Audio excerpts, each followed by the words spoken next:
L'excès de distraction ne nous libère pas. Il nous éloigne simplement de l'essentiel. Le pire, c'est qu'il ne nous enchaîne pas avec des chaînes visibles, mais avec des écrans et des envies fugaces.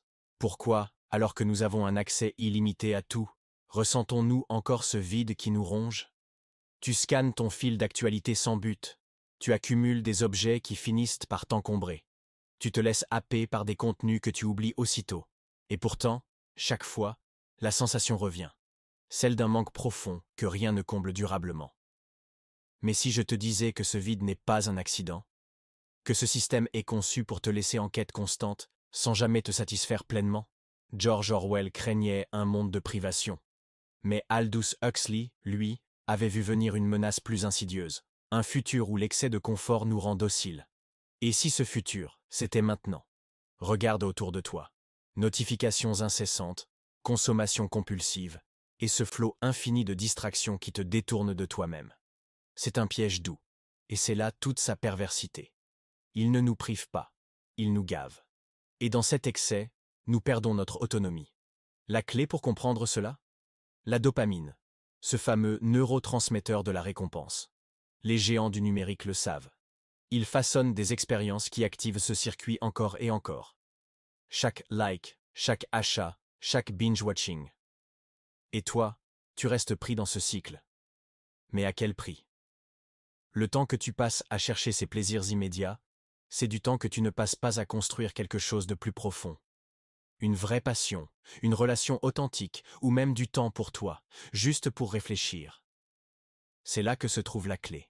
Reprendre le contrôle de ton attention. Parce que ton attention, c'est la ressource la plus précieuse que tu as. Et aujourd'hui, elle est constamment dispersée par des distractions conçues pour te détourner de l'essentiel. Alors, comment sortir de ce piège? La première étape, c'est de prendre conscience du problème. Ce que tu fais en ce moment. La deuxième étape, c'est de réapprendre à choisir où tu mets ton attention. Et ça commence par de petites actions. Par exemple, déconnecte-toi pendant 1 heure chaque jour, sans téléphone, sans notification. Au début, tu ressentiras peut-être un manque, c'est normal. Ton cerveau est habitué à ce flux constant de stimuli. Mais peu à peu, tu retrouveras cette capacité à te concentrer, à t'ennuyer, à laisser émerger des idées profondes. Tu peux aussi commencer par limiter les activités qui ne t'apportent rien.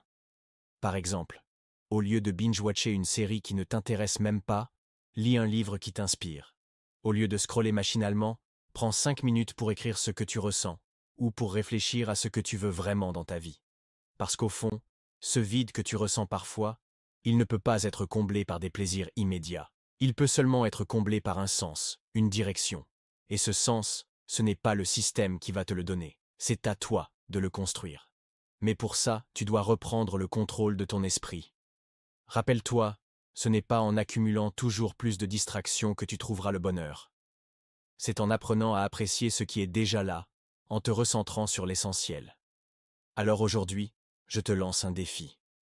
Déconnecte-toi pendant 1 heure. Pas pour fuir, mais pour te reconnecter à toi-même. Et si ce message a résonné en toi, laisse un like, partage cette vidéo, et dis-moi en commentaire ce que tu as ressenti lorsque tu as pris ce temps pour toi. Parce qu'au fond, ce voyage vers la liberté, on peut le faire ensemble. Et souviens-toi, ce n'est pas la recherche du plaisir qui nous libère, mais la recherche de sens. Prends soin de ton attention. C'est ton bien le plus précieux.